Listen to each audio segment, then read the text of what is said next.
ठीक है। देखो हमें पेन ड्राइव में बताना होगा, वो पेज में बताएंगे, बच्चे आ जाइए। ठीक है, हाँ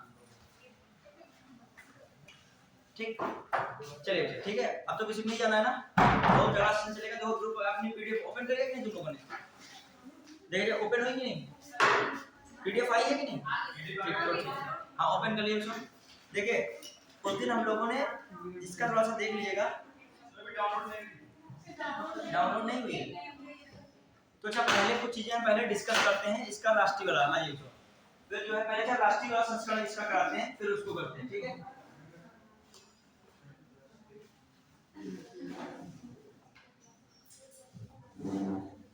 ये कहां से यहां से किया था स्मार्ट बोर्ड ने एक करने तरीका यहां से बताया था, फिर इसमें बताया था, फिर जो है करंट अफेयर्स,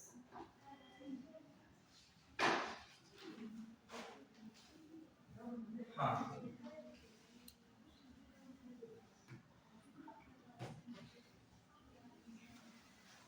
देखिए जो उस दिन हमने जो वो पढ़ाया था वो ज्यादातर फैक्चुअल था, आज थोड़ा डिटेल चर्चा चलेगी। ठीक है, खासकर राष्ट्रीय वाला मुद्दा पूरा जो कंप्लीट किया जाएगा, इसके कुछ पहला खंड है, इसके बाद दूसरा खंड है। क्लियर? और देखिए बस इसमें संक्षेप में लिखा, इसमें डिटेल से लिखा होगा, मैं उसको समरी करूंगा, समराइज करूंगा, और आप लोगों को जो महत्वपूर्ण बिंदु है नोट कर लीजिएगा। अभी वो पीडीएफ नहीं पढ़ा रहा हूं, दूसरी पीडीएफ इसमें पढ़ा रहा हूं। वो फर्स्ट, वो सेकंड पार्ट है। फर्स्ट पार्ट कौन है? ये है। मैं फर्स्ट पार्ट भी भेज दूंगा बाद में। क्लियर? ठीक, कोई जान नहीं पा रहा है। अब देखिए ये वाला आपका रियल शुरू हुआ है, ध्यान दीजिएगा कि ये इंपॉर्टेंट है। राष्ट्रीय घटनाओं की अर्थव्यवस्था कौन सा पार्ट है? First part. कौन सा? फर्स्ट। मैं सेकंड स्टार्ट करने से बेहतर है पहले क्या कवर करूं? फर्स्ट। ठीक है, टारगेट है कि 3:30 तक इसको कवर कर लिया जाएगा। इस कवर हो जाता है तो इसके बाद जस्ट हम लोग क्या कर देंगे? स्टार्ट सेकंड कर देंगे। ठीक है, इसमें कितने हैं? 12 पेजेस हैं, और 12 पेज इतनी महत्वपूर्ण घटनाक्रम है यहाँ पे, उसको डिटेल से चर्चा की गई, लेकिन मैं 60 में आपको बताऊंगा, समझाऊंगा। क्लियर? लेकिन मैं अंडरलाइन सब पे करूंगा। ठीक, चलिए स्टार्ट करते हैं। देखिए जो पहला मुद्दा इसमें है, कौन है? ध्यान दीजिएगा। पहला जो मुद्दा है वहां पे आ जाएगा कि नहीं? वो जो है जो अभी कहां पे हम लोग यहीं पे थे, कहां थे? हाँ देखो इसमें लिखेगा भी, हाँ इंपॉर्टेंट है। चलो देखिएगा, राष्ट्रीय घटनाओं का जो अर्थवार्षिकांक देखा जाए इसमें, तो हम लोग देखें तो पहले इसमें क्या है? 3 नए अपराध कानून संसद से क्या हुए हैं? पारित। बहुत इंपॉर्टेंट क्वेश्चन है। ठीक है, 3 नए अपराध कानून संसद से पारित हो गए हैं। इनको ध्यान रखिएगा, क्वेश्चन आएगा यहां से, देख लेना कि ये बहुत बड़ा रिफॉर्म हुआ है। तो पहली बात, संसद के शीतकालीन सत्र में जो है बीएनएस विधेयक 2023, भारतीय नागरिक सुरक्षा संहिता विधेयक 2023, भारतीय साक्ष्य विधेयक 2023 को भी मंजूरी प्रदान की गई। अब देखो आपका इसमें 3 बातें की जा रही हैं। एक की जा रही है भारतीय न्याय संहिता। भारतीय न्याय संहिता क्या बोलोगे? बीएनएस। क्या बोलोगे? बीएनएस। पहली बात हो गई भारतीय न्याय संहिता। फिर दूसरी बात क्या है? भारतीय नागरिक सुरक्षा संहिता, बीएनएसएस। ठीक है, तीसरी बात क्या हो गई? भारतीय साक्ष्य संहिता, बीएसएस, या भारतीय साक्ष्य संहिता ही करिए, बीएसएस। तो आपके 3 याद रखें, बीएनएस, बीएनएसएस और बीएसएस। अब आइए, तीनों विधेयक को राज्यसभा द्वारा मंजूरी मिल गई है। ठीक है, राष्ट्रपति की मंजूरी कब मिल गई? 25 दिसंबर 2023 को। फिर कहा जा रहा है ये तीनों विधेयक भारतीय दंड संहिता, ये तीनों विधेयक क्या है? भारतीय दंड संहिता 1860, दंड प्रक्रिया संहिता सीआरपीसी 1898 और भारतीय साक्ष्य अधिनियम 1872 का स्थान पर लाए गए हैं। क्लियर? इसको एक चीज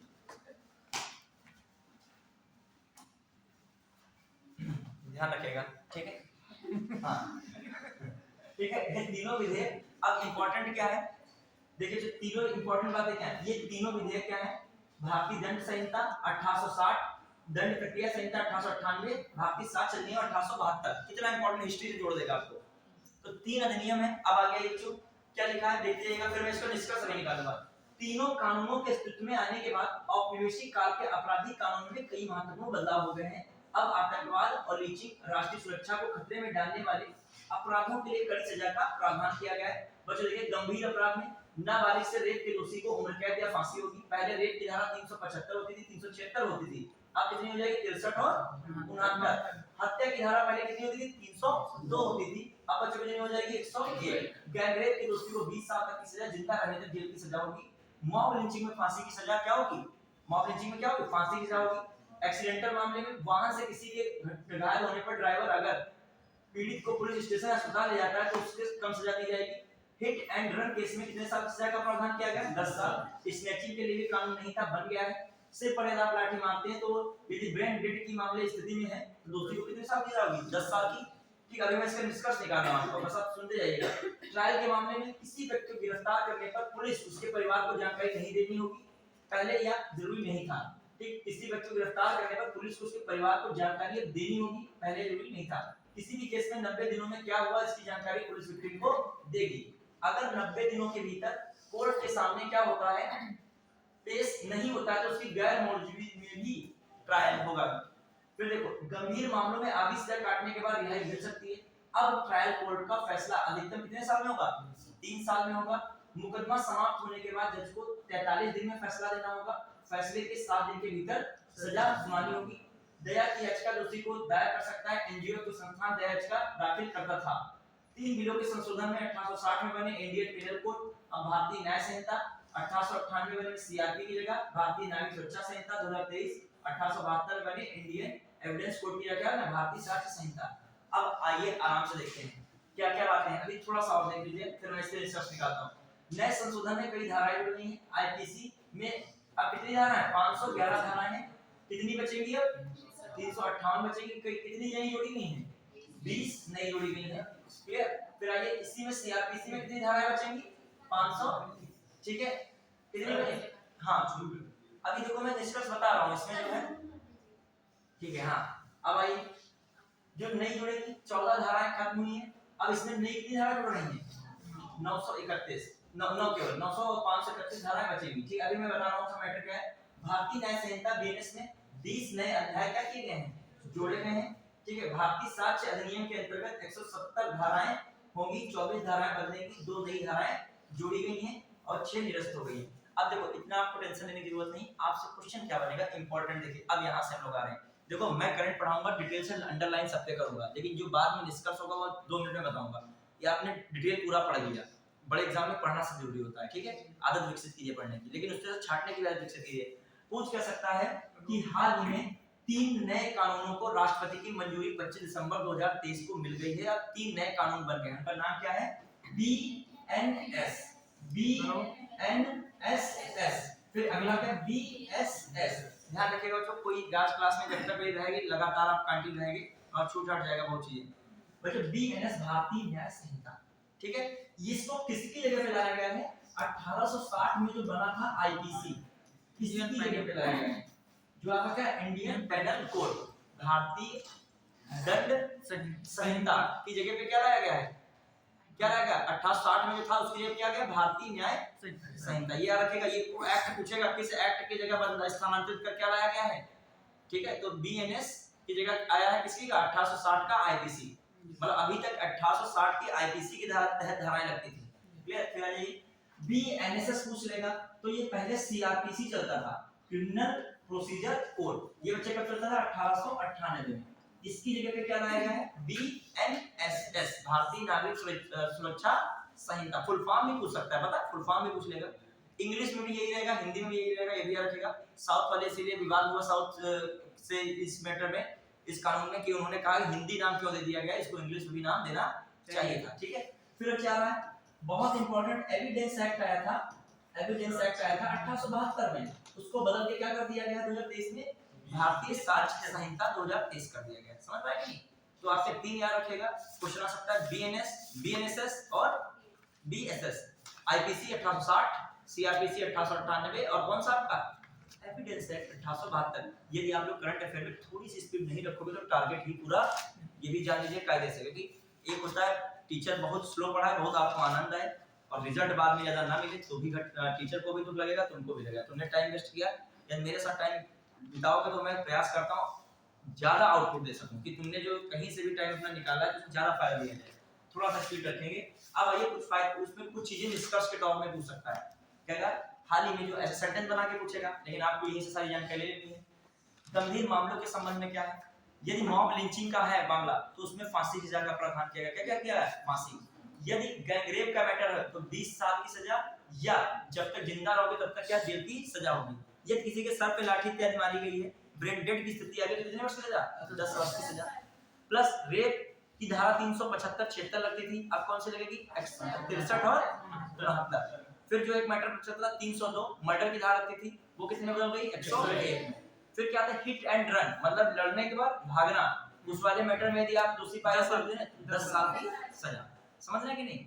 यदि आप आपके साथ दुर्घटना हुई है तो उस पीड़ित व्यक्ति को हॉस्पिटल ले जाते हो या थाने ले जाते हो, ठीक है, मतलब लिखा पढ़ी कराते हैं, तो आपकी सजा क्या हो सकती है? कम हो सकती है। अब कम हो सकती है, माफ नहीं होगी, तो ऐसे में स्थिति फिर वही बनेगी। क्या बात करते हैं?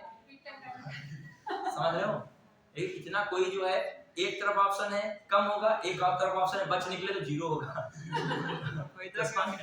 हाँ चलिए और एक चीज जो है, ये भारतीय न्याय संहिता में कितनी धारा बची है? 358, और जो उसमें कितनी बची है? 531। किसमें? भारतीय नागरिक सुरक्षा संहिता में। पहले वाले में कितनी नई धाराएं जोड़ दी गई हैं? 20। दूसरे वाले में कितनी जोड़ी गई? 9। और तीसरे वाले में कितनी जोड़ी गई? 2। बस पूरा तुमने पिछली इस पे किया।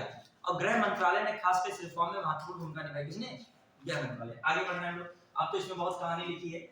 हाँ, इसको कई सुप्रीम कोर्ट, हाई कोर्ट, कई ने इसका मैटर दिया है, तभी आया है निकल के इसका। फिर आ रहे हैं हम लोग। हाँ फिर देखते हैं। अब जो पूरा लिखा है इतना बाद में आप देख सकते हो बाद में। हाँ, मुख्य निर्वाचन आयुक्त एवं अन्य निर्वाचन आयुक्त विधेयक 2023, ये बहुत इंपॉर्टेंट है। मुख्य निर्वाचन आयुक्त एवं अन्य निर्वाचन आयुक्त विधेयक 2023 हुआ।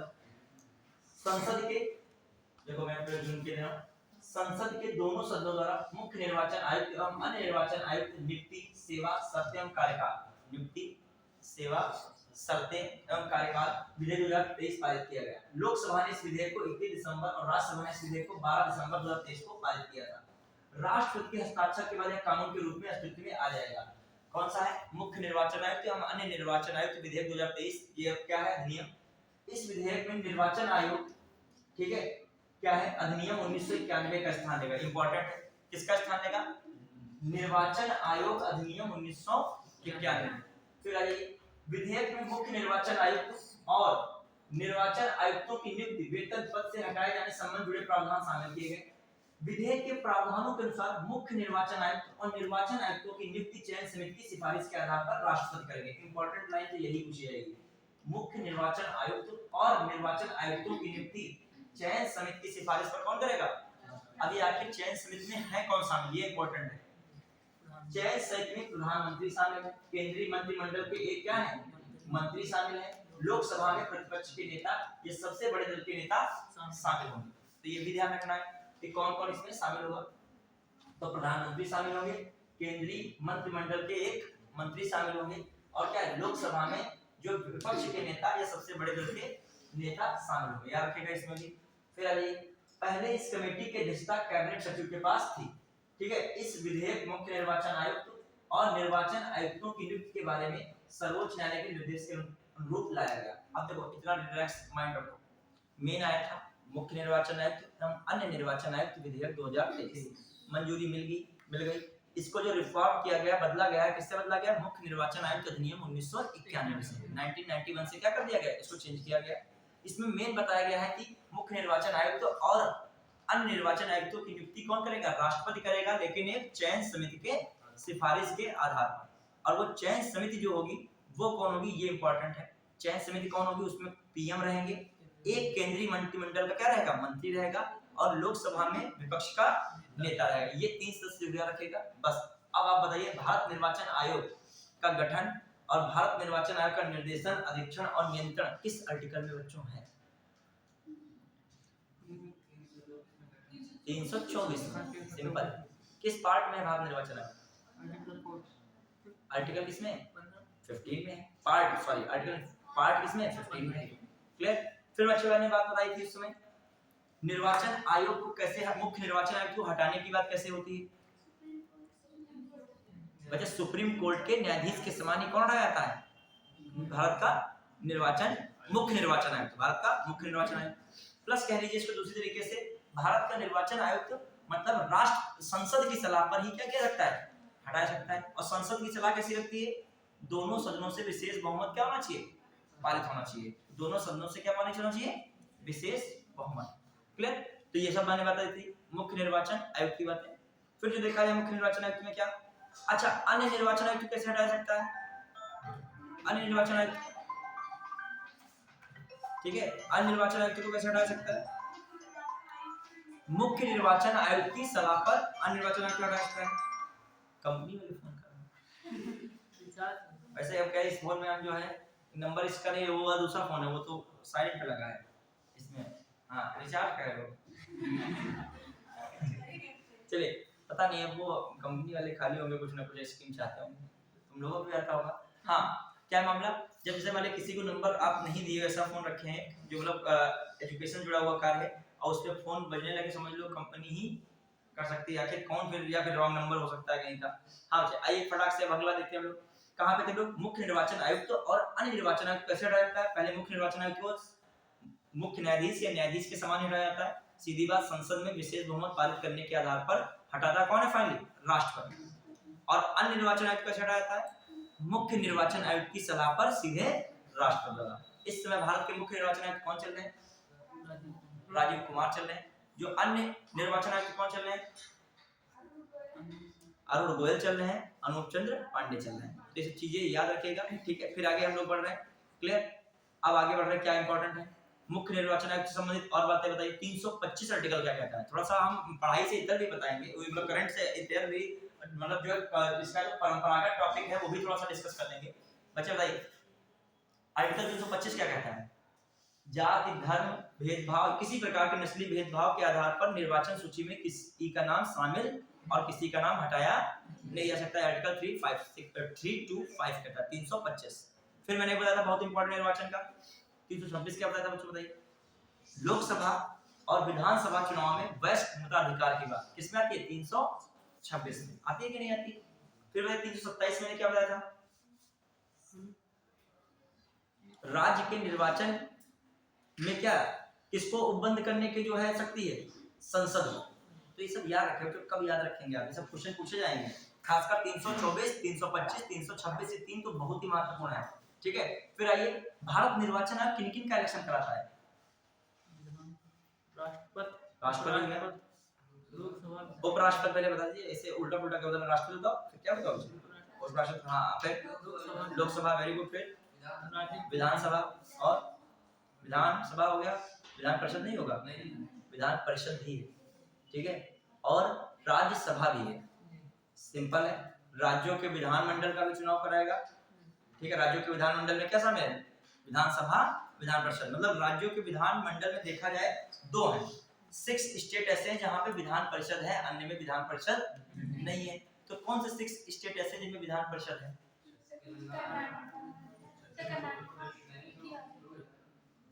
तेलंगाना, कर्नाटक, महाराष्ट्र, बिहार, उत्तर प्रदेश, आंध्र प्रदेश, तेलंगाना, कर्नाटक, तीन तो नीचे के हो गए, एक महाराष्ट्र 4 हो गया, और उत्तर प्रदेश और बिहार, इनमें क्या विधान परिषद है, ठीक है। तो याद रखिएगा। अब मैं पूछ रहा हूँ कर्नाटक विधान परिषद में सीटों की संख्या कितनी है, ये सब चीजें रिकॉर्ड में रखिए। 75 है, कर्नाटक में 75 है, महाराष्ट्र में कितनी है 78 है, और आपकी बिहार में कितनी है 75, बिहार में 75 है, ठीक है। और उत्तर प्रदेश में कितनी है 100 है, कितनी है, याद रखेंगे। अब आइए हम लोग कहाँ पे पहुंचे, विधान परिषद की बात हो रही है, तो इनका सबका चुनाव निर्वाचन आयोग कराएगा, राज्यों के विधानमंडल, और राज्यों के विधानमंडल में राज्यों की एक तो क्या हो गई आपकी, राज्यों की क्या हो गई विधानसभा, और विधान परिषद भी हो गई विधानमंडल में, और क्या हो गई लोकसभा, और कौन आपका राज्यसभा भी हो गई, बस। और राष्ट्रपति हो गया, और किसका चुनाव, उपराष्ट्रपति। इन्हीं का चुनाव कौन कराता है, भारत निर्वाचन आयोग। आगे बढ़ रहे हैं, चलिए पुरानी चीजें याद रखा गई, बहुत इंपॉर्टेंट। प्रेस और आवधिक पत्र पत्रिकाओं का पंजीकरण विधेयक 2023 इंपॉर्टेंट है बच्चों। प्रेस और आवधिक पत्र पत्रिकाओं का पंजीकरण विधेयक 2023 संसद के दोनों सदनों द्वारा, संसद के दोनों सदनों द्वारा प्रेस एवं संसद के दोनों सदनों द्वारा प्रेस एवं आवधिक पत्र पत्रिकाओं का पंजीकरण विधेयक 2023 पारित कर दिया गया। समझे, प्रेस एवं पत्रिकाओं का जो है आवधिक पत्र प्रेस की आवधिक पत्र पत्रिकाओं का पंजीकरण, सिंपल याद रखिएगा, पत्र पत्रिकाओं का पंजीकरण विधेयक 2023 पारित हुआ है। अब देखिए क्या है, ये सब लिखा हुआ है, इतना कोई मैटर नहीं। राष्ट्रपति हस्ताक्षर कानून अस्तित्व में आ जाएगा, नॉर्मल है। प्रेस एवं पुस्तकों का पंजीकरण अधिनियम 1867 का स्थान लेगा, ये बहुत इंपॉर्टेंट है, ये डायरेक्ट मॉडर्न हिस्ट्री में पूछ लेगा। प्रेस एवं पुस्तकों का पंजीकरण अधिनियम 1860 लिख देगा, यहाँ पे गलत है, क्या होना चाहिए था, प्रेस एवं पुस्तकों का पंजीकरण अधिनियम 1860, जो मॉडर्न हिस्ट्री का टॉपिक है। जो ये अधिनियम आते हैं मॉडर्न हिस्ट्री और पॉलिटी दोनों के टॉपिक होते हैं, अधिनियम तो पूछे जाते हैं पुराने, ठीक है। फिर आइए, प्रेस और पत्र पत्रिकाओं का पंजीकरण विधेयक 2023 का उद्देश्य जो है, प्रेस पत्र पत्रिकाओं के पंजीकरण, उससे जुड़े या उसके प्रासंगिक मामलों का क्या करना है, प्रावधान करना है। फिर आइए, विधेयक में देश के समाचार पत्रों के महापंजीयक द्वारा पत्र पत्रिकाओं के टाइटल की जांच, ठीक है, पंजीकरण की ऑनलाइन प्रक्रिया को सरल बनाने के उपाय किए गए हैं। इसमें विदेशी पत्र पत्रिकाओं के संस्करण के भारत में प्रकाशन के लिए केंद्र सरकार की पूर्व अनुमति का भी प्रावधान किया गया है, ठीक है। फिर आइए हम लोग देखें, प्रकाशकों को अब जिला मजिस्ट्रेटों या स्थानीय अधिकारियों के पास संबंधित घोषणा को प्रस्तुत करने या इस तरह की घोषणाओं को प्रमाणित करने की आवश्यकता नहीं है। तो आपको इंपॉर्टेंट यहाँ पर क्या आया है, देखिए इंपॉर्टेंट सबसे पहले आया है, ऐसे क्वेश्चन आ जाएगा, यहाँ पे आपको क्या लिखा है, प्रेस और आवधिक पत्र पत्रिकाओं का पंजीकरण विधेयक हाल ही में जो है प्रस्तुत हुआ है, लोग इसको मंजूरी मिल गई है, उसके संबंध में क्या है, तो उसमें लिखा होगा प्रेस एवं पुस्तक पंजीकरण अधिनियम 1867 का स्थान लेगा, ये पहली लाइन है। फिर इसमें जो है इसके टाइटल इत्यादि की जांच महापंजीयक द्वारा की जाएगी। फिर ऑप्शन ए सही, दो सही है, दोनों सही, दोनों क्या है, सही। पता है जब आप ऐसे टॉपिक को छोड़ देते हो ना, ऐसे टॉपिक से क्वेश्चन बनने की पूरी क्या रहती है, अभी ये इंपॉर्टेंट है क्योंकि प्रेस जहां आए वहां इंपॉर्टेंट। चौथा स्तंभ कौन है, लोकतंत्र का चौथा स्तंभ कौन है, प्रेस है, ठीक है। तो इसमें जो संशोधन हुआ इंपॉर्टेंट है। अब आइए, अब फिर अगला देखते हैं हम लोग, केंद्रीय वस्तु एवं सेवा कर द्वितीय संशोधन विधेयक, कौन सा, द्वितीय संशोधन विधेयक 2023 इंपॉर्टेंट है। संसद के दोनों सदनों द्वारा केंद्रीय वस्तु एवं सेवा कर द्वितीय संशोधन विधेयक 2023, इसमें इतना मैटर नहीं, ठीक है, बस इतना रखिएगा, द्वितीय संशोधन विधेयक है। 20 दिसंबर लोकसभा ये सब हो चुका है। विधेयक केंद्रीय वस्तु एवं सेवा कर जीएसटी विधेयक 2017, ये भी इंपॉर्टेंट, कौन से किसमें प्रावधान संशोधन किया गया है, केंद्रीय वस्तु एवं सेवा कर सीजीएसटी विधेयक 2017 में संशोधन किया गया। इसमें केंद्र सरकार को अपीलीय अधिकरण की स्थापना का अधिकार मिल जाएगा, यहाँ इंपॉर्टेंट लिखा है, केंद्र सरकार को किसका मिल जाएगा अधिकार, अपीलीय न्यायाधिकरण की स्थापना का अधिकार मिलेगा। अब देखो कितना इंपॉर्टेंट है, इसमें अपीलीय अधिकरण के अध्यक्ष की आयु 67 से बढ़ाकर कितनी कर दी गई, 70, और जो है सदस्यों की आयु 65 से बढ़ाकर कितनी कर दी गई, 67 कर दी गई। विधेयक में न्यायाधिकरण के सदस्यों के लिए न्यूनतम आयु कितनी कर दी गई है, 50 वर्ष तक कर दी गई है, ठीक है। न्यायिक सदस्यता के लिए अधिवक्ताओं का अनुभव कम से कम 10 वर्ष का होना चाहिए, ये भी कहा गया है। फिर आइए, हाँ, केंद्रीय वस्तु एवं सेवा कर विधेयक 2017 के अनुच्छेदों को समाप्त करने के मद्रास उच्च न्यायालय के आदेश के बाद यह विधेयक लाया गया। 2019 में जीएसटी अपीलीय न्यायाधिकरण अनुसूचित किए गए थे। अब ये सब लिखा है, आप जो है 31 पीठों पर सूचित किया गया, कोई मतलब नहीं। आपसे क्वेश्चन पूछ लेगा कि हाल ही में केंद्रीय जो है वस्तु एवं सेवा कर विधेयक 2017 में द्वितीय संशोधन कर केंद्रीय वस्तु एवं सेवा कर विधेयक 2023 क्या किया गया है, पारित किया गया है, यह पारित करने वाला अधिनियम बना है।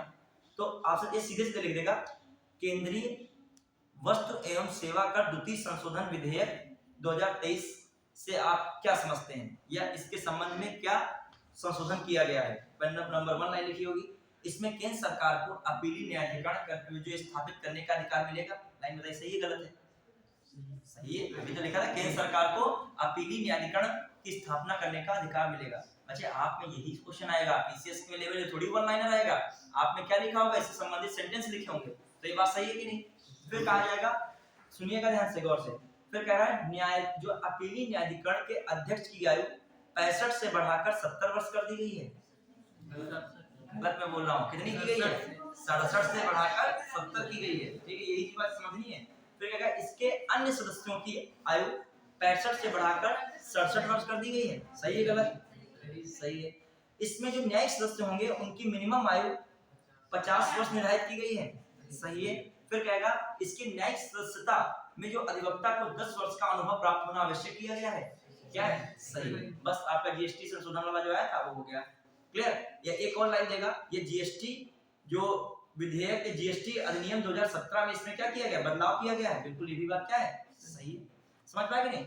आप पूरी समरी निकालो और फिर तोड़ तोड़ के क्या करो, क्वेश्चन बनाओ। यदि आप ऐसे कर पा रहे तो वही करंट क्या है वहां काम आएगी। अलजबरा पढ़ने वाली करंट काम पढ़ो, डिटेल से पढ़ो, कायदे से, उसमें मत लाइन को छोड़ो जो इंपॉर्टेंट हो, बेकार लाइन तो उसका कोई मतलब नहीं है। अब आइए, हाँ, ओमान के बारे में हम लोग क्या देखते हैं, ठीक है। ओमान संबंधित क्या, ध्यान दीजिएगा, ओमान के सुल्तान हैथम बिन तारिक की भारत यात्रा बहुत इंपॉर्टेंट है।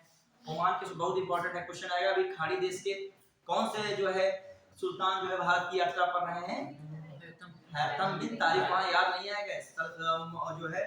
जो है मोहम्मद बिन सलमान, वो कहाँ के, सऊदी अरब के सुल्तान हो जाते हैं, ठीक है। ये सब नाम कंफ्यूज हो जाओगे, मोहम्मद बिन जावेद हो जाएंगे उधर साइड के, आपके यूएई साइड के, मतलब जो है बदलते रहते हैं, मोहम्मद सलमान है, जावेद है, और ये कौन है, हैथम बिन तारिक, ठीक है। अभी आएंगे वो केन्या के, कहीं तंजानिया के, सब एक से मिक्सचर होने लगेंगे, ठीक है। तो फिर आइए, ओमान के सुल्तान हैथम बिन तारिक एक उच्च राष्ट्रीय प्रतिनिधिमंडल के साथ कहां पे भारत की यात्रा कर रहे हैं। प्रधानमंत्री मोदी और ओमान के सुल्तान के बीच हैदराबाद हाउस, हैदराबाद हाउस है कहाँ, हैदराबाद में नहीं है, कहाँ है, दिल्ली। ऐसे इंडिया हाउस कहाँ पर है रियल में, इंडिया हाउस कहाँ पे,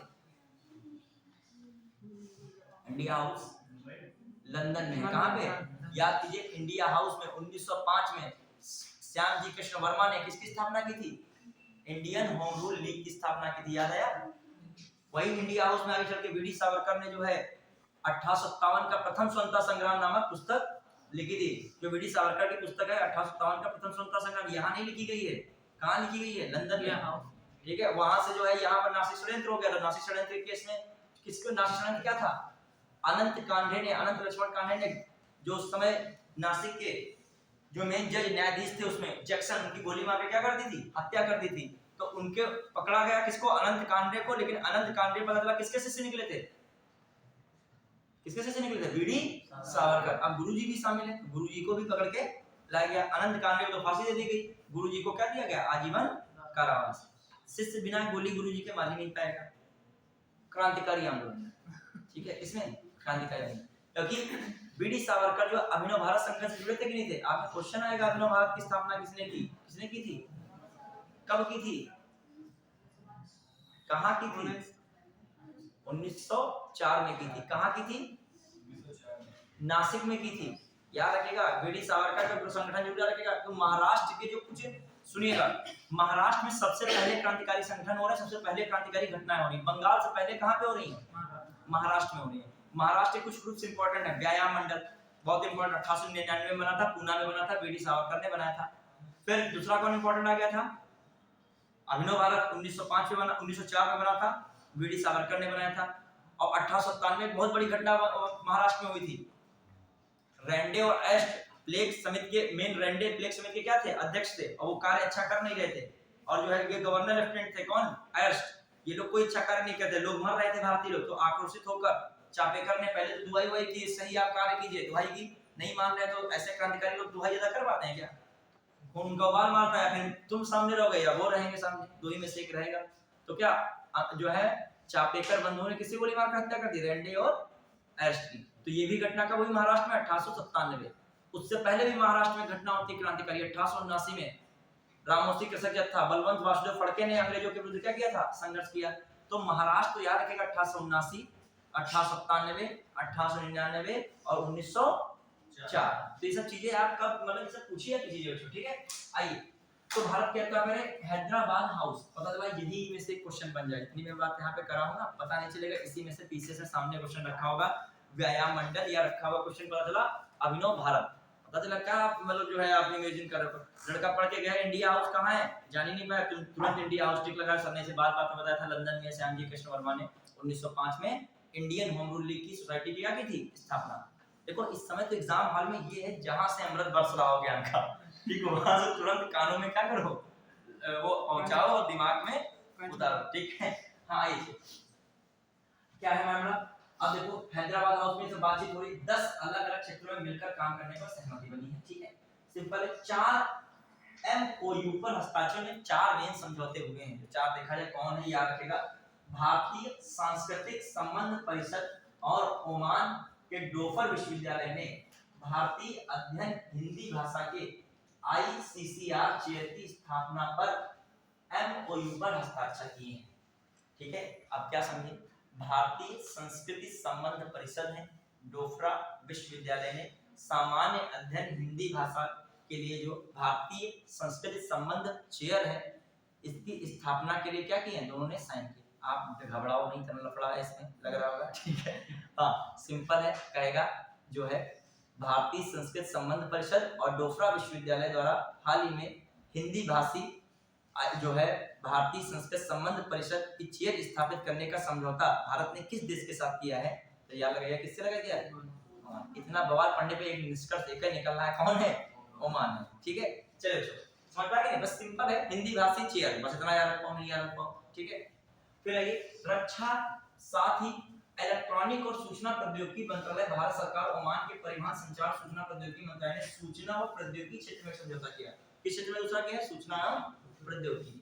फिर आइए इसके अलावा खुफिया इकाई ओमान के राष्ट्रीय वित्तीय सूचना केंद्र के बीच मनी लॉन्ड्रिंग संबंधी अपराध और आतंकवाद के वित्त पोषण से संबंधित खुफिया जानकारी के आदान प्रदान में सहयोग पर एमओयू पर क्या किए हैं, हस्ताक्षर किए गए। तो ये भी याद रखेगा, क्लियर। अब आइए मतलब एक समझौता उस पे हुआ हिंदी भाषी पे, दूसरा समझौता किस पे हुआ, सूचना और इलेक्ट्रॉनिक पे, तीसरा समझौता किस पे हुआ, मनी लॉन्ड्रिंग और आतंकवाद के जो फंडिंग होती है इसकी खुफिया जानकारी को क्या करना, साझा करना। फिर आइए फिर इसके बाद समझौता कौन हो रहा है, भारत ओमान के आधिकारिक कर्मचारियों के साथ आने वाले व्यक्तियों के लाभकारी रोजगार के संबंध में समझौता।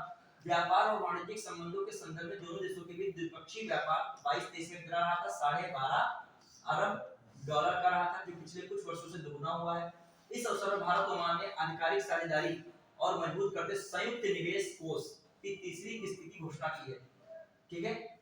यह दोनों देशों के कारोबार और पूंजी सहयोग में मील का पत्थर है। प्रधानमंत्री नरेंद्र मोदी ने ओमान के सुल्तान हैथम बिन तारिक के बीच प्रतिनिधिमंडल स्तर पर वार्ता पर सहमति बनी, ठीक है। संयुक्त कोष की तीसरी किस्त भारतीय अर्थव्यवस्था के तेजी से बढ़ते क्षेत्रों में निवेश के लिए बने संयुक्त कोष की तीसरी किस्त के रूप में $30 करोड़ यानी 2500 करोड़ रुपए जारी किए गए।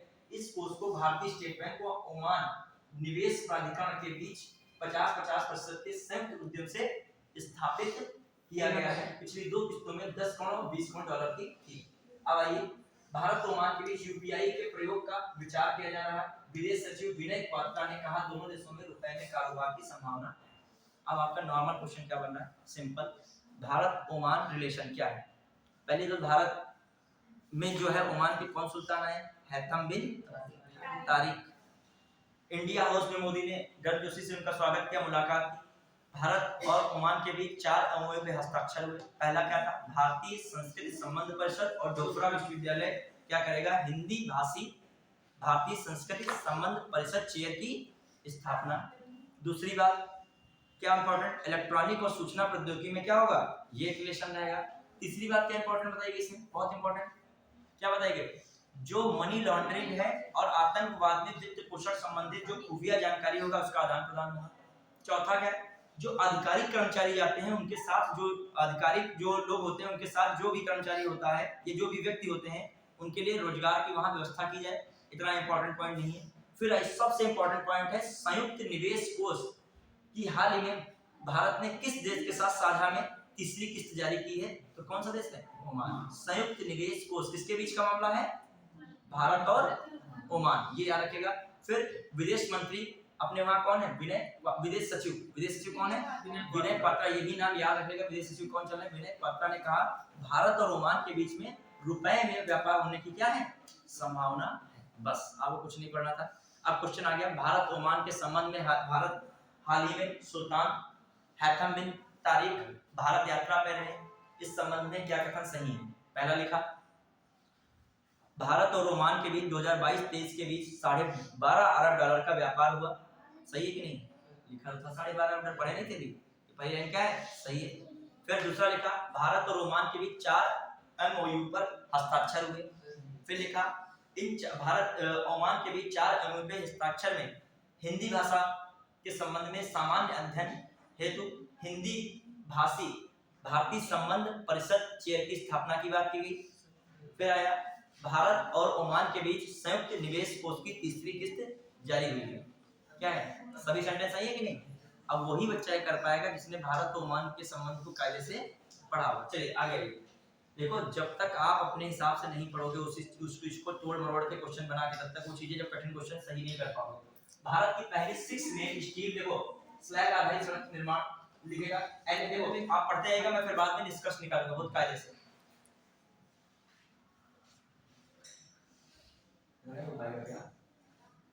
हाँ, NH6 को हजीरा पोर्ट से जोड़ने वाली भारत की पहली 6 लेन स्टील स्लैग आधारित सड़क का निर्माण किया गया। स्टील उत्पादन के दौरान स्टील स्लैग ठोस अपशिष्ट के रूप में उत्पन्न होता है।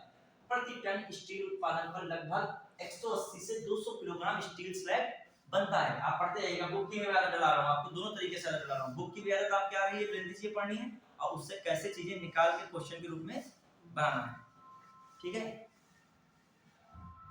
ठीक है। चलिए फिर आइए, इस्पात मंत्रालय ने सड़क निर्माण के में स्टील उपयोग के लिए डिजाइन दिशा निर्देशों विशिष्टताओं के विकास पर एक अनुसंधान और विकास परियोजना को वित्त पोषित किया है। इस अनुसंधान और विकास परियोजना के तहत राष्ट्रीय राजमार्ग 6 को हजीरा बंदरगाह से जोड़ने वाली भारत की 6 लेन वाली पहली स्टील स्लैग आधारित सड़क का निर्माण मई में सूरत में किया गया। अब आइए फिर जो क्या है अभी बता रहा हूं इसमें। इस योजना के अंतर्गत बिट्यूमिनस फुटपाथ की सभी परतों में प्राकृतिक घटक के विकल्प के रूप में प्रसंस्कृत स्टील स्लैग का उपयोग किया जाता है। फिर लिखा है, स्टील स्लैग आधारित सड़कों के निर्माण के लिए मसौदा दिशा निर्देश CSIR और CRRI द्वारा तैयार किए गए। देश के विभिन्न स्टील प्लांटों द्वारा लगभग 19 मिलियन टन स्टील स्लैग का वार्षिक उत्पादन होता है। देखो अब क्वेश्चन आजकल बहुत जबरदस्त क्वेश्चन यहाँ से बन सकता है। जब कोई अपशिष्ट चीज को यूजफुल चीज में बदलाता है तो क्वेश्चन इंपॉर्टेंट बन जाता है। क्या होता है, स्टील स्लैग एक प्रकार का ठोस अपशिष्ट पदार्थ है। जब स्टील का प्रोडक्शन 1 टन करते हो तो उसमें 180 से 200 किलोग्राम क्या निकलता है, स्टील स्लैग निकलता है। तो उस स्टील स्लैग से क्या कर दिया गया, भारत में पहली 6 लेन स्टील स्लैग आधारित सड़क का निर्माण कर दिया गया। समझ रहे हैं क्या किया गया, मैं क्या बात कर रहा हूँ। भारत में 6 लेन की स्टील स्लैग आधारित सड़क पहली बार बनाई गई। इस पे बस पढ़ाई कीजिए अगर आप, ठीक है। 6 लेन ये तो ऋषि मुनि तपस्या करते रहते थे हम लोग, जो है तरीके में जो इधर उधर देखने को, ठीक है। चलिए हाँ, कोई पूछा जा ना, आप पढ़ते रहिए। हाँ जो है चलिए बढ़िया, बहुत भाई भाग्य अच्छी है आपको जो पढ़ने का अच्छा अवसर मिला है, ठीक है। आइए जो क्या हो गया मैं बताया, स्टील स्लैग क्या है, एक जब स्टील प्रोडक्शन होता है स्टील का तो क्या निकलता है, उसमें स्टील स्लैग निकलता है। वो एक ठोस प्रकार का अपशिष्ट पदार्थ है। 1 टन स्टील बनाते हैं 200 ग्राम क्या मिलता है, स्टील स्लैग बनता है। इस प्रकार जो स्टील स्लैग बना है उससे भारत की पहली 6 लेन स्टील स्लैग आधारित सड़क का निर्माण किया गया। क्वेश्चन आएगा 6 लेन जो स्टील स्लैग आधारित सड़क है किन किन को जोड़ेगी, हजीरा को NH6 से जोड़ेगी। हजीरा रियल में क्या है, बंदरगाह है, ये कहां पे, सूरत में। अब क्वेश्चन में आ रहा है, मैं पूछ रहा हूं, भारत में पहली 6 लेन स्टील स्लैग आधारित सड़क का निर्माण किया गया है। इसके संबंध में कथन बताइए, इसके संबंध में सत्य कथन बताइए।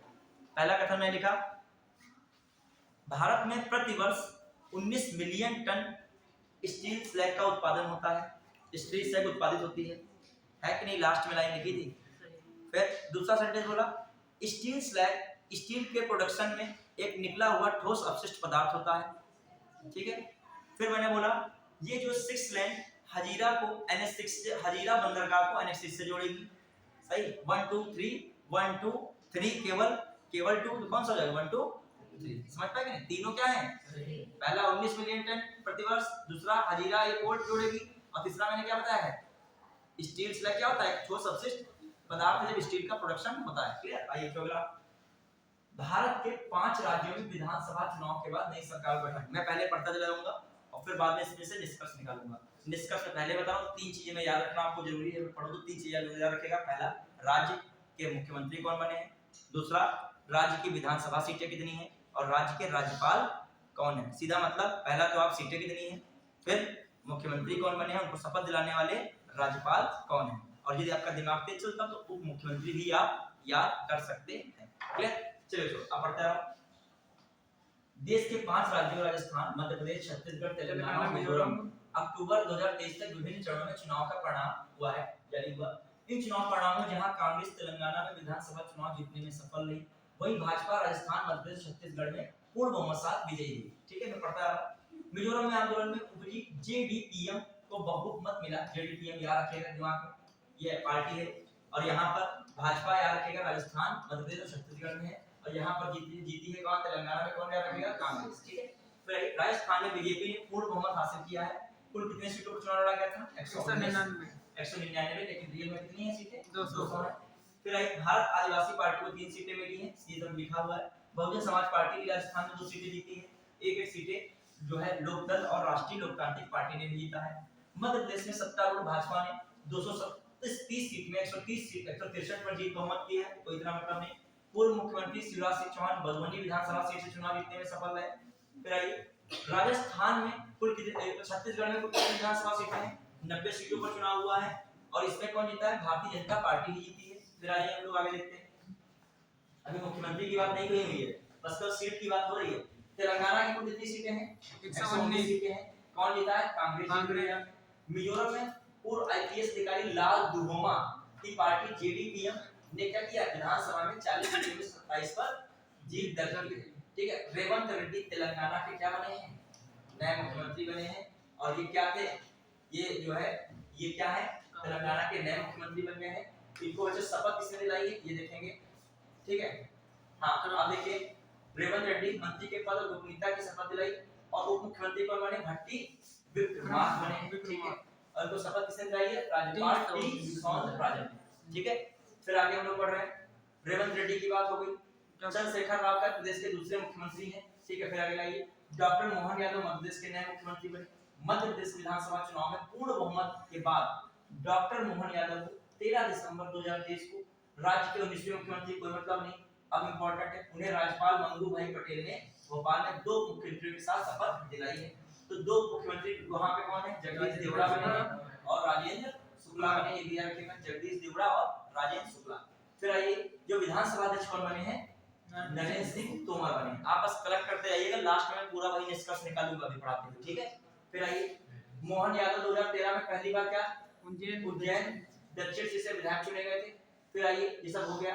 हाँ, अब आइए, विष्णुदेव सहाय छत्तीसगढ़ के नए मुख्यमंत्री बने हैं। ठीक है,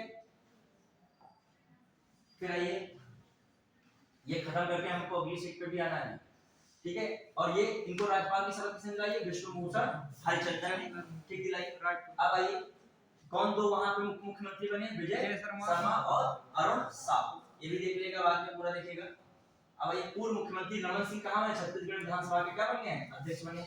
फिर आइए, भजन लाल शर्मा राजस्थान के नए मुख्यमंत्री बने। भजन लाल शर्मा को राज्य के नए मुख्यमंत्री के रूप में गोपनीयता की शपथ दिलाई। किसने दिलाई? राज्यपाल कलराज मिश्र ने दिलाई। भजन लाल के साथ दिया कुमारी उप मुख्यमंत्री बनी है। प्रेमचंद बैरवा भी उप मुख्यमंत्री बने हैं। ठीक है, जो है भजन लाल शर्मा पहली बार सांगेनर विधानसभा क्षेत्र से इस बार चुने गए थे, कोई मतलब नहीं। फिर आई लाल दुहोमा मिजोरम के क्या बने हैं? नए मुख्यमंत्री बने हैं। इनकी पार्टी का नाम जेराम पीपुल्स मूवमेंट के नेता है लाल दुहोमा। ठीक है, और इनको राज्यपाल हरि बाबू ने क्या दिलाई है? शपथ दिलाई है। ठीक है, अब आपका क्या मैटर है? ये पूरा हो गया है मैटर खत्म। अब आ जाइए यहाँ पे। ठीक है, अब देखो जल्दी जल्दी इसको पढ़ना इसलिए जरूरी था कि उसी में पता आधा घंटा लगा। तो अब देखो क्या क्या इंपॉर्टेंट है। कई जिले राज्यों के चुनाव बताते जाइए। कौन कौन राज्य है? राजस्थान, मध्य प्रदेश, जो है राजस्थान हो गया, मध्य प्रदेश, एमपी हो गया, छत्तीसगढ़, तेलंगाना, मिजोरम। क्लियर हो? अब आप बताते जाएंगे। पहले मैंने लिखा इसमें मुख्यमंत्री, सब में क्या? सीएम। फिर आपका कौन है? गवर्नर। फिर कौन है? गवर्नर। और फिर इनमें क्या है? विधानसभा। हम ये सब को बना रहे पढ़ते तो ये सब जो है ये सब बनाता है खूब, अभी जिससे दिमाग में कैसे भी क्या बना रहे सेट हो जाए बस। अभी ये थोड़ी होती है जो सबको कोई सबके पास दूसरी बुद्धि याद रहता है, बुद्धि वही होती है, बस उसका यूटिलाइज कैसे करते हो। हम बताए ना मैगजीन सब सेम पढ़ते हैं लेकिन नंबर सेम और क्वेश्चन एक ही मैगजीन से आ जाते हैं। मौका लगता है ठीक ठाक 2-3 मैगजीन है वही सब पढ़ते हैं, उन्हीं से क्वेश्चन आते हैं। अब जो देखिएगा राजस्थान में कौन सीएम बना? भजनलाल शर्मा। भजनलाल शर्मा बने। एमपी में कौन सीएम बना? बता के बताइए। डॉक्टर मोहन यादव बने। बजे छत्तीसगढ़ में कौन बने? विष्णुदेव सहाय। तेलंगाना में कौन बने? रेवंत रेड्डी बने। फिर मिजोरम में कौन बने? लाल धूमा बने। धूमा। फिर आइए जो है आपका दूसरा जो गवर्नर बचे। गवर्नर कौन है? राजस्थान गवर्नर कलराज मिश्र है। डॉक्टर मोहन यादव के वहां कौन था? मंगू भाई चंगू भाई की नाम है मंगू भाई पटेल। फिर विष्णुदेव सहाय को विश्वभूषण हरिचंदन दिलाने शपथ कौन दिला रहा है? विश्वभूषण हरिचंदन। फिर रेवंत रेड्डी कौन शपथ दिला रहा है? टी सौंदरराजन। सौंदरराजन। और जो लाल धूमा कौन दिला रहा है? कौन दिला रहा है? हरि बाबू। कौन राज्यपाल थे वहां? हरि बाबू। हो गया कि नहीं दिमाग में? अब राजस्थान कितने जो है सीटें थी? 203। लेकिन चुनाव कितने से हुआ? 199। एमपी में कितने सीटें? 230।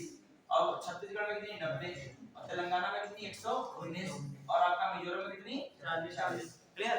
अब आइए 1 मिनट के लिए हो। राजस्थान में कौन दो मुख्यमंत्री बने थे? दिया कुमारी थी और प्रेमचंद्र बैरवा। प्रेमचंद्र बैरवा थे। फिर बच्चा ये कौन सा? एमपी। एमपी में कौन बने? राजेंद्र शुक्ला बने और जगदीश देवड़ा। फिर आइए छत्तीसगढ़ में कौन बना? अरुण साव। कौन बना? और दूसरे कौन बने? विजय शर्मा। कौन बने? फिर तेलंगाना में कौन बना? एक बने भट्टी विक्रमादित्य। भट्टी विक्रमादित्य। फिर आइए कौन बचा? मिजोरम। मिजोरम में एक ही है, क्या नाम है? लाल धूमा। अब आइए इनकी पार्टी कौन सी? पार्टी बीजेपी और कांग्रेस। और ये यूरिया लगेगा जेडी जोराम। फिर पीपुल्स फिर मूवमेंट। पूरा फुल फॉर्म बोलो जेटीएम। क्लियर? आपका ये पूरा क्या हो गया? कवर। बढ़िया है? चलिए मेन जिस्ट यही था और सब पूछने वाली चीजें नहीं, अपने आप हिसाब से पढ़ सकते हो बाकी चीजें। क्लियर? आपको कम से कम मुख्यमंत्री याद रखना था, कम से कम आपको राज्यपाल याद रखना, कम से कम उसकी विधानसभा सीटें याद रखनी थी। और याद हो पाए तो आपको मैंने क्या दिया था? उप मुख्यमंत्री भी याद कर लेना था। अब आइए अगला। सुप्रीम कोर्ट ने जम्मू कश्मीर से अनुच्छेद 370 को निरस्त करने के निर्णय को बरकरार रखा। जब मैं लिखता हूं लोग भी लिखा करो, लिखने की आदत डालो बहुत ज्यादा तेज। अभी यही एक समय ऐसा होता है जो प्रैक्टिस टाइम होता है तुम्हारा लिखने का। अभी जब निबंध आगे लिखोगे तो याद करोगे हमें सभी खूब लिखना कहा करते थे, तेज लिखो थे। तब वहां जब निबंध लिखने आएगा तो हाँ तुम्हारा ऐसे दर्द होने लगेगा एक निबंध के बाद। लिखने का आदत बनाए होगे तो 3 निबंध तुमको लगेगा कुछ होता ही नहीं है। 3 निबंध लिख लेते हैं। दोनों से लिख लेते हो। बताए ना यहाँ की योग्यता में कभी संदेह ये नहीं आ सकता।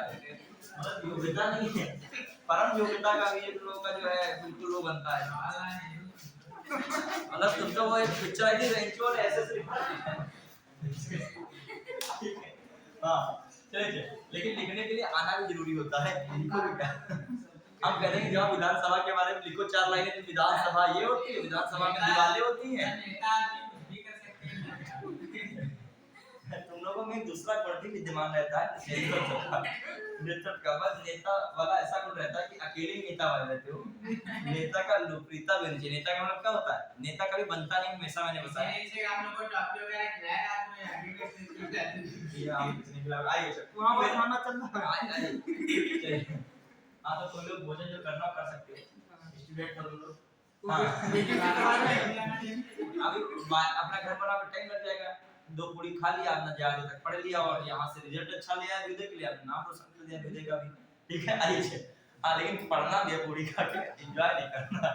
आइए काम करने पहुंचे हाँ, सुप्रीम कोर्ट ने जम्मू कश्मीर से अनुच्छेद 370 को निरस्त करने का निर्णय को बरकरार रखा। देखो टाइम कम है आपके पास, अपने टॉपिक में रहो। सुप्रीम कोर्ट के ऐतिहासिक फैसले ने संविधान के अनुच्छेद 370 के तहत जम्मू और कश्मीर की विशेष स्थिति को रद्द करने के केंद्र सरकार के 219 के निर्णय को बरकरार रखा।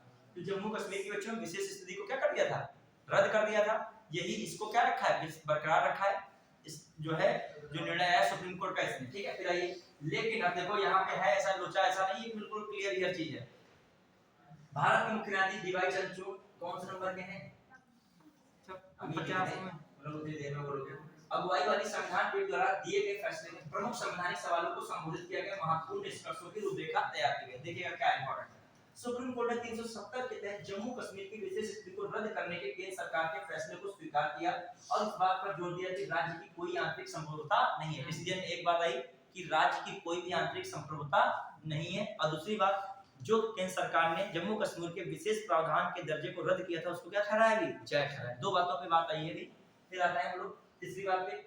अदालत ने स्पष्ट किया राज्य सरकार की सहमति आवश्यक नहीं है और अनुच्छेद 370 एक अस्थायी प्रावधान माना गया। जानते हैं अस्थायी प्रावधान पार्ट किसमें है?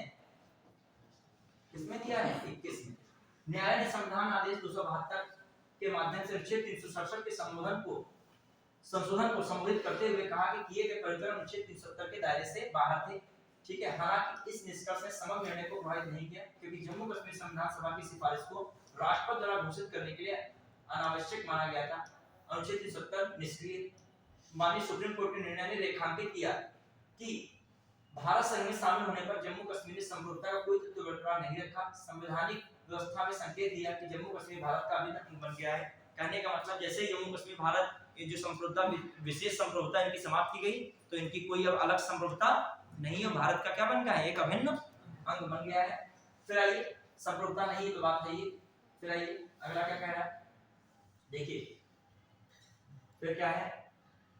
कोर्ट ने पुष्टि की कि अनुच्छेद 370 एक अस्थायी प्रावधान था। अनुच्छेद 370 के 3 के तहत इसे निष्क्रिय घोषित करने की राष्ट्रपति की शक्ति जम्मू कश्मीर संविधान सभा के विघटन के बाद भी बनी रही, ठीक है।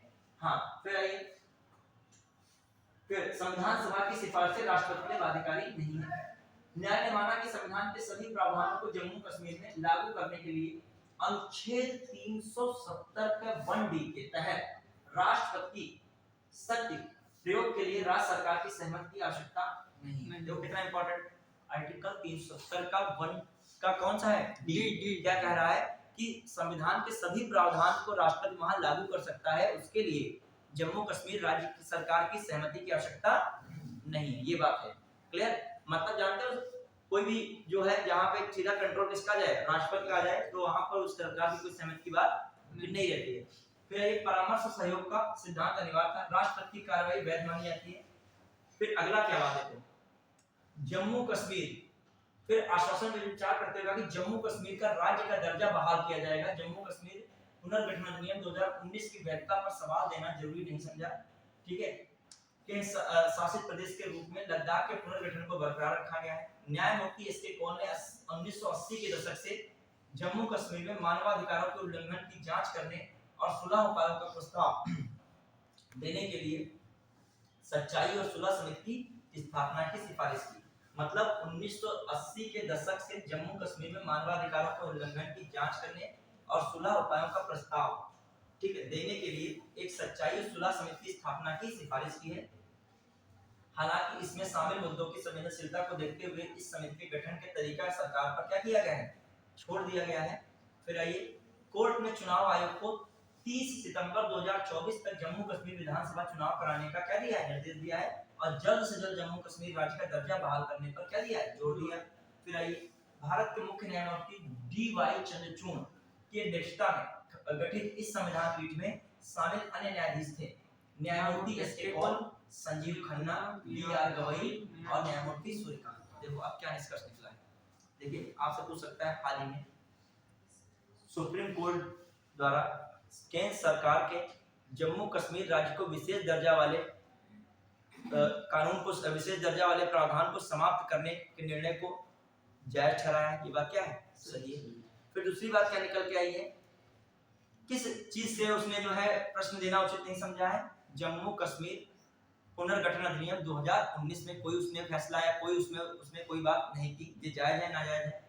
फिर दूसरी बात उसने की है, दो बहुत इंपॉर्टेंट बात की है, जम्मू कश्मीर को राज्य का दर्जा फिर से क्या किया जाए, बहाल किया जाए। बल्कि कौन सा दर्जा दिया गया इस समय, यूटी का, उसको कैसा दर्जा दिया जाए फिर से। ये बात कह रहे थे हर चीज तुरंत ही आया कि तुरंत सुप्रीम कोर्ट ने फैसला क्या कर लिया है, बिल्कुल सरकार के पक्ष में दिया, ऐसा नहीं है, पूरा फैसला सरकार के पक्ष में नहीं है। सरकार का बस उतना ही पक्ष है जहां पर उसने जम्मू कश्मीर को विशेष राज्य का दर्जा समाप्त करने वाली बात की थी, उसको वो वाला सही है। बाकी दूसरा पक्ष जो है यूटी वाला, वो इसी नजर में क्या है, गलत है। उन्होंने कहा फिर से जम्मू कश्मीर को कौन सा दर्जा दिया जाए, राज्य का दर्जा।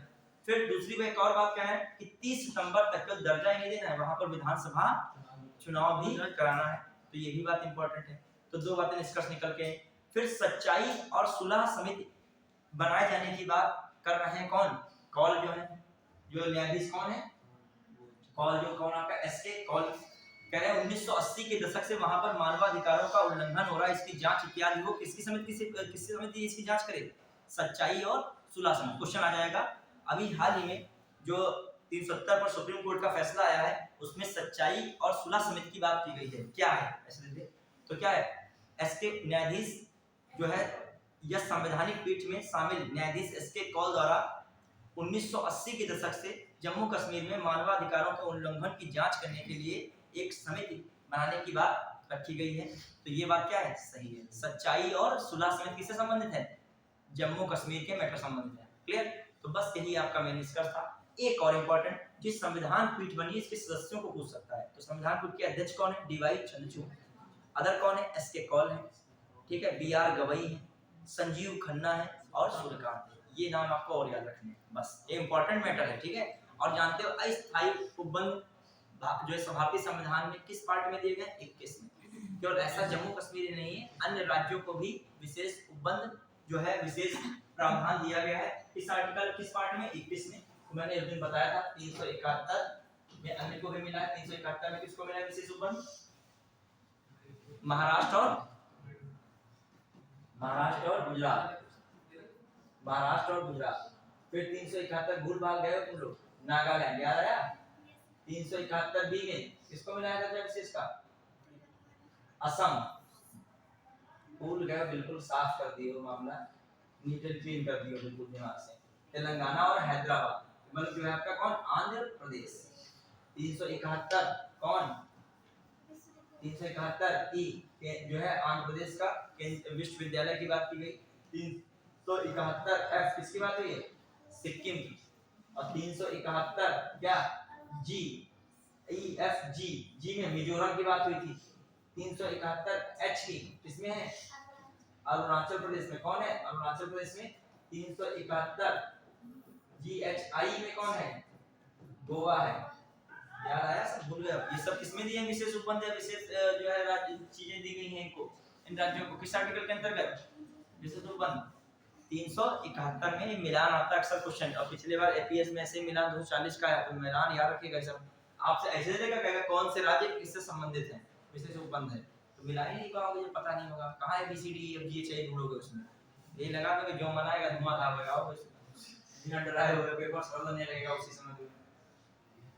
हाँ आइए अगला, ये कौन कवर करना है, हाउ इंडिया टॉप 100 अंडर 30। हाँ कोई इसमें इतना इंपॉर्टेंट नहीं है, जो इंपॉर्टेंट है मैं बता, इसमें ये इंपॉर्टेंट, कोई कॉमर्स एप्लीकेशन जेप्टो के संस्थापक कौन है, कैवल्य वोहरा और आदित्य पालीचा को सूची में शीर्ष स्थान मिला है। मतलब पहले पे कौन रहा है, कैवल्य वोहरा रहे, और दूसरे पे कौन रहा है, आदित्य पालीचा रहे। ये इंपॉर्टेंट है, ठीक है। फिर क्या है मामला, हाँ, और इनका कौन सा जेप्टो, और दूसरे पे कौन रहे, तीसरे पे, ये गलत लिखा है रैंकिंग देखो, तीसरे पे निकलेगी भंजू पे कौन है, भानु प्रकाश। अब आइए ये सब लिखा है, बाद देख लेगा।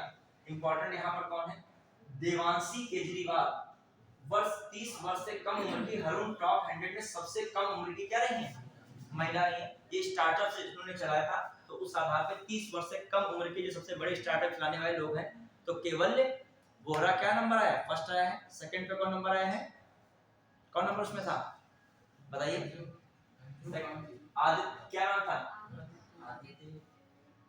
आदित्य पलीचा है।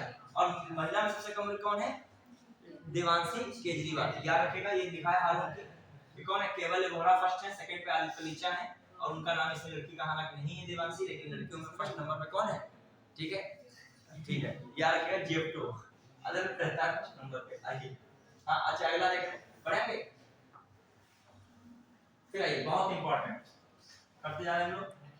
भारत बांग्लादेश के बीच अगरतला अखाउड़ा रेल का क्या किया जा रहा है, उद्घाटन हो रहा है, ठीक है।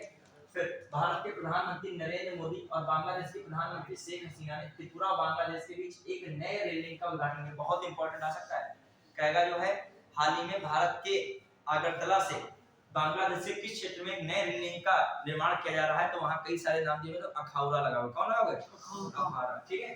फिर आइए अगरतला त्रिपुरा और अखाउड़ा बांग्लादेश के बीच रेल लिंक पूर्वोत्तर भारत किसकी है,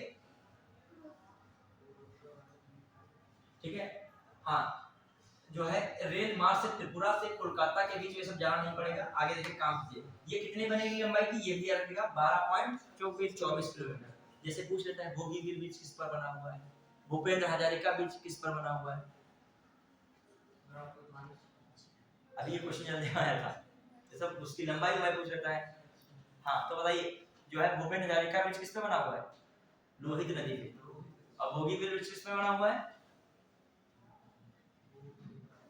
ब्रह्मपुत्र नदी पर, ठीक है। चलिए नॉर्थ ईस्ट कोई भी चीज मतलब लंबाई वगैरह सब याद रखने, उसमें भी लंबाई 9.46 और 4 किलोमीटर पूछा था, तभी दिमाग में आया, मतलब ये नॉर्थ ईस्ट का ही सब है, किधर है, उत्तर पूर्व का ही मैं बता रहा हूँ, ठीक है। अब ये भी आ गया उत्तर पूर्व में कौन चीज स्टार्ट हो रही है, जो कौन है, अगरतला और खाउड़ा रेल लिंक, कितने किलोमीटर लंबी है, 12.24 किलोमीटर लंबी। 6.7 किलोमीटर कहां पे रहेगा, बांग्लादेश में रहेगा। 5.46 किलोमीटर कहां रहेगा, जो त्रिपुरा में रहेगा। फिर आइए पश्चिमी त्रिपुरा में निश्चिंतपुर स्मारक पर इंटरनेशनल इन्वेस्टिगेशन सेंटर है, ठीक है। दो अन्य परियोजनाओं का उद्घाटन प्रधानमंत्री नरेंद्र मोदी द्वारा 1 नवंबर किया गया, कौन है, खुल्ला Mongla port rail line, Bangladesh के रामपाल में मैत्री सुपर थर्मल पावर प्लांट के यूनिट 2। फिर 320 मेगावाट के सुपर थर्मल पावर प्लांट को कौन बना रहा है, भारत का एनटीपीसी, बांग्लादेश का पावर डेवलपमेंट बोर्ड। अब आइए कोई मैटर नहीं, 2 मिनट का किस्सा था, हो गया इसका, मैं आपसे सेंटेंस पूछ रहा हूं, बता जाओगे आप लोग। हाल ही में भारत में त्रिपुरा, भारत के उत्तर पूर्वी राज्य त्रिपुरा के अगरतला से बांग्लादेश के अखौरा के बीच एक रेलवे लिंक बनाए जाने के शुरुआत हुई है, सही है कि नहीं। फिर अगला, यह रेलवे लिंक 12.24 किलोमीटर लंबा है, जिसमें 6.78 किलोमीटर लंबाई बांग्लादेश में रहेगी, सही है, आधी ज्यादा क्या है इसमें है। फिर अगली बात मैं कह रहा हूँ, इसके साथ ही अन्य भारत और बांग्लादेश के बीच परियोजनाएं शुरू की गई हैं, जिसमें मोंगला खुलना पोर्ट तथा जो है मैत्री थर्मल पावर प्लांट यूनिट 2 का भी शुभारंभ किया गया है, सही है क्या। फिर अगला सेंटेंस, जो कौन सा है, super thermal power plant unit 2 मैत्री, उसमें भारत का एनटीपीसी तथा बांग्लादेश का पावर डेवलपमेंट बोर्ड दोनों मिलकर साझा कार्यक्रम के तहत इसको बनाएंगे या स्थापित करेंगे। फिर कही गई बात, इस सुपर थर्मल पावर की क्षमता 1320 मेगावाट है, बात क्या है, सारी सही। यदि आप लिंक कर पाए तभी आपने इस टॉपिक को पढ़ा है, अब मैं भी टॉपिक पढ़ता हूँ, आप भी लिंक किया करिए तभी। अब जब इतनी चीजें सोच के छाटने लगे हो तभी ये टॉपिक आपका क्या है, क्लियर है, आप जान के सीधा। अब मैं इतनी बातें तो भले भूल जाओ इसमें, लेकिन इतना आप नहीं भूलो गारंटी से कि त्रिपुरा की अगरतला और खाउरा के बीच रेलवे लिंक है, और कितना लगभग 12 किलोमीटर है।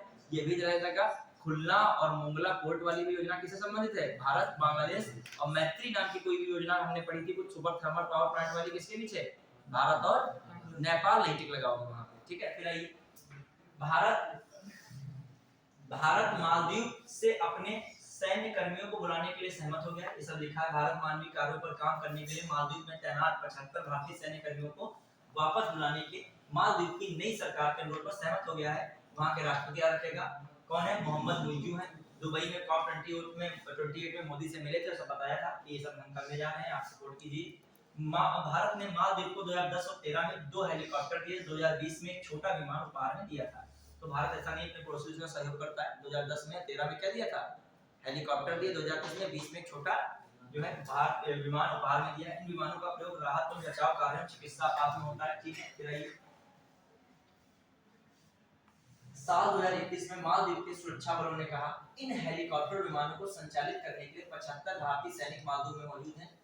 ये सैनिक मालदीव में जब मौजूद है कहाँ पर तैनात है, याद रखिएगा लामू और अद्दू द्वीप। ये द्वीप याद रखिएगा, क्वेश्चन है लामू और अद्दू द्वीप हाल ही में चर्चा में रहे, तो क्या है ये मालदीव के द्वीप है जहाँ पर भारतीय सैनिक क्या थे, तैनात थे। ऐसे तरीके से आ जाएगा लामू और अद्दू द्वीप।